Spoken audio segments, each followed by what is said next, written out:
చూడండి ఏమిటి 2 ఇడ్లీలు దోశలు కూడా ఒకటే ప్లేట్లో ఉంచుతున్నారు అని అనుకుంటున్నారేమో. ఇది ఎందుకు ఇలా ఉంచుతున్నాను అని మీకు తెలుస్తుందండి. చూడండి దీంతో పాటు పచ్చడి కూడా వేస్తున్నాను. దీన్ని చేసుకోవడానికి మనము ఒకటే పిండి వాడుతున్నామండి. యాక్చువల్లీ మీకు థంబ్నెయిల్ చూసి మీకు అర్థమై ఉంటుంది. కాకపోతే నేను మీకు చూపిద్దామని ఇలా పెడుతున్నా అండి. సబ్స్క్రైబ్ చేయడం మర్చిపోకండి. కామెంట్ పెట్టండి ఎలా వచ్చింది అని. మీరు కూడా చేసి చూసి చూడండి. ఇలా చాలా సాఫ్ట్గా ఉండే ఇడ్లీలు మళ్ళీ పేపర్ లాంటి దోశలు చేసుకోవడానికి మనం ఏం చేయాలి అని నేను ఈ వీడియోలో మీకు చూపిస్తున్నా అండి. Hi viewers, welcome to Vanaja నాగండి. ఈరోజు మనము ఇడ్లీ మరి దోశ రెండు కూడా ఒకటే పిండితో ఎలా చేసుకోవాలో చూద్దాము. దానికని చూడండి నేను ఇప్పుడు బియ్యం తీసుకున్నాను. ఇది కార్ రైస్ అంటాం కదండి, ఆ కార్ రైస్ తీసుకున్నాను నేను. ఇందాక ఓ పావు వేసా కదా, రెండో పావు వేస్తున్నాను, మూడో పావు వేసానండి. అంటే 3 పావులు ఇంకా సగం పావు అండి. అంటే ఇది 1 కేజీ బియ్యం అండి. ఇది మినప్పప్పు అండి. నేను పప్పు తీసుకున్నా అండి. మీరు మినప గుళ్ళుగానైతే ఇంకా కొంచెం తక్కువ వేసుకోవచ్చు. ఇప్పుడు 1 పావు అంతా వేసుకున్నాను నేను. అంటే 1 కొలతకు 3.5 కొలతలు బియ్యం తీసుకున్నాను నేను. మీరు మినప గుండ్లు వేసారంటే మీరు 1 కొలతకు 4 అలా తీసుకోవచ్చండి. 4 బియ్యం తీసుకున్నా కూడా సరిపోతుంది. ఇప్పుడు నేను 3.5 బియ్యము, 1 మినపప్పు 2 కడిగి నానబెడతాను. 1 స్పూన్ అంత మెంతులు నానేసానండి.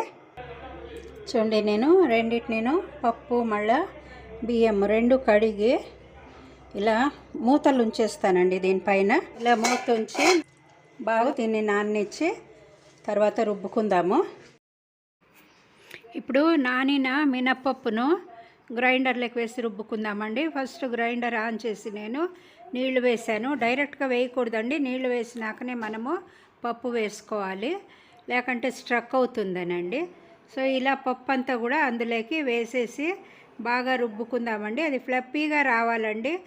మీరు మిక్సీలో కూడా వేసుకోవచ్చు, కానీ మిక్సీలో వేసేదానికంటే కూడా దీంట్లో బాగా వస్తుందండి పిండి. అందుకని మధ్య మధ్యన మనం ఇలాగా చేత్తో దాన్ని తీసేస్తుండాలి, ఎందుకంటే నూకలాగా సైడ్లో వస్తుంటుంది. దాన్ని అప్పుడప్పుడు తీసేసామంటే కరెక్ట్గా వస్తుందండి, పిండి కలిసిపోతుంది బాగా. ఇలా బాగా రుబ్బాలండి, నున్నగా రుబ్బాలి. మధ్యన అప్పుడప్పుడు కొద్దిగా నీళ్లు వేసుకొని మనము సాధ్యమైనంత గట్టిగానే దీన్ని మనము రుబ్బుకోవాలండి. చూడండి ఇలా పిండి మెదిగే కొద్దీ మనకు బాగా ఉబుకుతుందండి, అంటే ఎక్కువ అవుతుంది పిండి. సో దీన్ని ఇలాగే అప్పుడప్పుడు నీళ్లు చల్లుకుని బాగా రుబ్బుకోవాలి. ఇప్పుడు ఇది మెదిగింది అనే దానికి మనకు సూచనగా ఓ పక్కన పాత్రలోకి నీళ్ళు పెట్టుకుని దీన్ని కొద్దిగా ఇలా పిండి చేతిలోకి తీసుకుని ఆ నీళ్ళలోకి వేసినామంటే అది తేలాలండి, పిండి మునక్కూడదు. అప్పుడు మనకు ఇది పిండి అయిపోయింది అని లెక్క. సో దీన్ని మనము వేరే పాత్రలోకి తీసి వేసేసుకుందామండి. చూస్తున్నారా ఎలా తేలుతా ఉందో పిండి. ఇప్పుడు వేరే పాత్రలోకి నేను అంతాను తీసి వేసేస్తున్నాను. ఇలా పిండి అంతాను తీసి మనము ఇలా పాత్రలోకి వేసేసుకుందామండి. చూడండి ఇప్పుడు ఈ పాత్రలోకి వేసినాను, ఎంత ఉబికింది కదండి పిండి. సో ఇంకా మరి గ్రైండర్లోకి బియ్యం ఉంది కదండి, దాన్ని వేసుకుందాం. దానికని ముందుగా కొద్దిగా నీళ్లు వేసాను. ఇప్పుడు నేను ఆ బియ్యం అంతా కూడా ఇందులోకి వేసేసుకుంటానండి. వేసుకుని దీన్ని కూడా మనం బాగా రుబ్బుకోవాలి. మీకు కాబడితే తరగ్గానే పెట్టుకోవచ్చు, లేకపోతే నున్నగా కూడా రుబ్బుకోవచ్చు అండి. నున్నగా రుబ్బుకొని దోశకు ఇడ్లీకి రెండింటికి వాడుకోవచ్చు. ఇదే పిండినే మనము వేరే ఏమీ అటుకులు అలా ఏమీ లేకుండా సింపుల్గా 2 ఇంగ్రీడియంట్స్ ప్లస్ కొద్దిగా మెంతులు వేసేసుకుంటే అయిపోయిందండి పిండి. చూడండి ఇప్పుడు మెదిగింది, ఇది నున్నగా మెదిగిపోయింది పిండి. ఈ పిండి అంతా కూడా మనం తీసి ఇలా గిన్నెలోకి వేసేసుకుందామండి. ఇదంతా కూడా పిండి అంతాను చూడండి సపరేట్గా వేసుకున్నాను కదా, మినపప్పు వేరే బియ్యం వేరే. ఇప్పుడు ఈ రెండింటిని కూడాను మనము కలిపి ఉంచుకోవాలి. కలిపేస్తానండి ఇప్పుడు. అది కొద్దిగా అది రోల్ కడిగిన నీళ్ళు అండి, అది అంటే గ్రైండర్ కడిగిండే నీళ్ళు. అది దీనికి ఎంత కావాలనో అంత మనం వేసుకుని కలుపుకోవాలి దాన్ని. ఇప్పుడు మినప్పప్పు పిండి ఉంది కదా, మినప్పిండి, దాన్ని తీసి నేను ఈ దీంట్లోకి వేస్తున్నాను, బియ్యం పిండిలోకి. ఇవన్నీ వేసి ఇలా కలిపేస్తాను. ఈ రెండు పిండ్లు కూడాను అంటే మినప్పిండి తర్వాత బియ్యపిండి రెండు కలుపుకోవాలండి. రోల్ కడిగిన నీళ్ళు ఉండింది కదా, ఆ నీళ్ళంతా కూడా ఇందులోకి వేసి నేను అంటే మనకి ఎంత కావాలనో అంత కన్సిస్టెన్సీ కరెక్ట్గా మనము కలుపుకోవాలండి. ఇడ్లీ పిండి ఎంత లెవెల్కి కావాలో మనము చూసుకోవాలండి, దాన్ని బట్టి వేయాలి. ఎందుకంటే ఇడ్లీ వేసేటప్పుడు మనము మరీ దాన్ని ఏం కలిపే పని ఉండదండి. ఇలా బాగా చేత్తో కలుపుకోవాలి. మనము బాగా కలిపినామంటే పిండి బాగా ఒదుగుతుంది. ఇప్పుడు ఇది 2 పాత్రలకు వేస్తా అండి. ఇలా ఒకటే పాత్రలో ఎక్కువ ఉండిందంటే మనకు ఫుల్ పొంగిపోతుంది కదండి, అందుకని నేను 2 పాత్రలకు వేస్తున్నాను. మీకు పెద్ద పాత్ర ఏదన్నా అయితే దాంట్లో కూడా మీరు వేసి పెట్టుకోవచ్చండి. చూడండి, ఇప్పుడు వేరే దాంట్లోకి వంచుతున్నాను. చూడండి, ఇది సగం సగం పాత్రలకి రెండిట్లకి వేసేసాను నేను. వేసి ఇలా బాగా మూత పెట్టేశాను. క్యారియర్లు తీసుకున్నానండి, అందుకే నేను దీనిపైన బరువు పెట్టేస్తానండి. ఏమంటే అది పొంగినా కానీ బయట రాకుండా ఉండడానికి అలా బరువు ఉంచాలండి మనము. మీకు కాబడితే ఒకటే అంతాను పెద్ద పాత్రలోకి అంత పిండి కూడా ఒకే దాంట్లోకి వేసుకుని ఏదన్నా మూత పెట్టుకోవచ్చండి. నేను ఇప్పుడు ఇలా ఉంచినాను. ఇప్పుడు చూడండి, పొద్దున్న నేను మూత తీసి మీకు చూపిస్తున్నాను ఎలా పొంగిందో. కనపడతా ఉంది కదండి. ఈ పిండిని మనము కలపకూడదండి, ఎలా ఉండే పిండిని అలాగే వేయాలి. ఇప్పుడు ఈ ప్లేట్లలోకి నేను నూనె పూసుకుంటున్నాను. నూనె పూసేసి దానికి ఆ పిండిని వేసేసి ఇడ్లీ పెట్టుకుందామండి.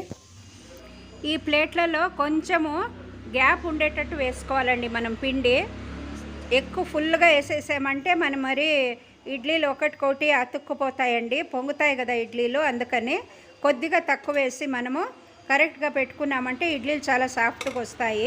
ఇదే పిండితో నేను దోశలు చేస్తున్నాను చూడండి. ఇప్పుడు ఈ దోశకు కరెక్ట్గా ఎంత నీళ్ళు కావాలనో అంత నీళ్ళు వేసుకుని పిండి కలుపుకున్నాను.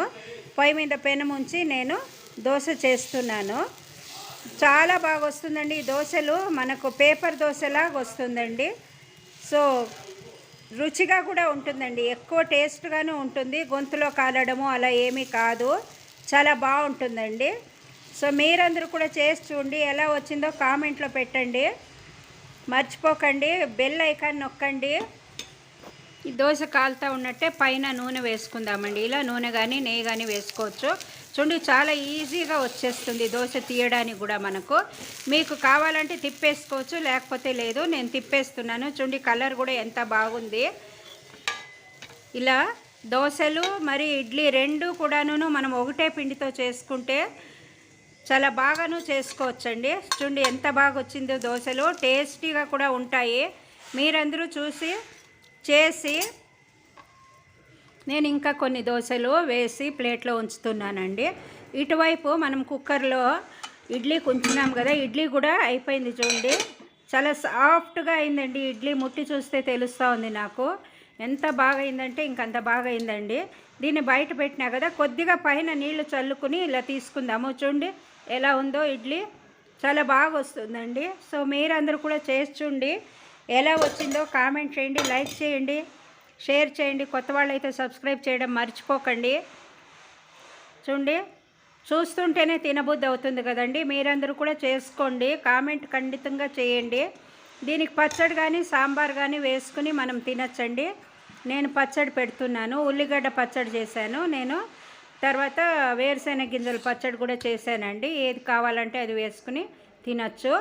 సో మీరందరూ కూడా ఇలా చేసి చూడండి. సో మీరు చేస్తారనుకుంటా. చూడండి, చూస్తుంటేనే నోట్లో నీళ్ళు ఊరుతుంది. దోశలు కూడా చాలా బాగా వస్తాయండి. ఇంకా మీరు ఇంకా ఎక్కువసేపు కావాలంటే కూడా కాల్చుకోవచ్చు. నేను మీడియంగా తీసినాను, చాలా పల్చగా ఉంటాయండి. సో మీరందరూ చేసి చూడండి, ఎలా వచ్చిందో కామెంట్ చేయండి. సబ్స్క్రైబ్ చేయడం మర్చిపోకండి, బెల్ ఐకాన్ నొక్కండి.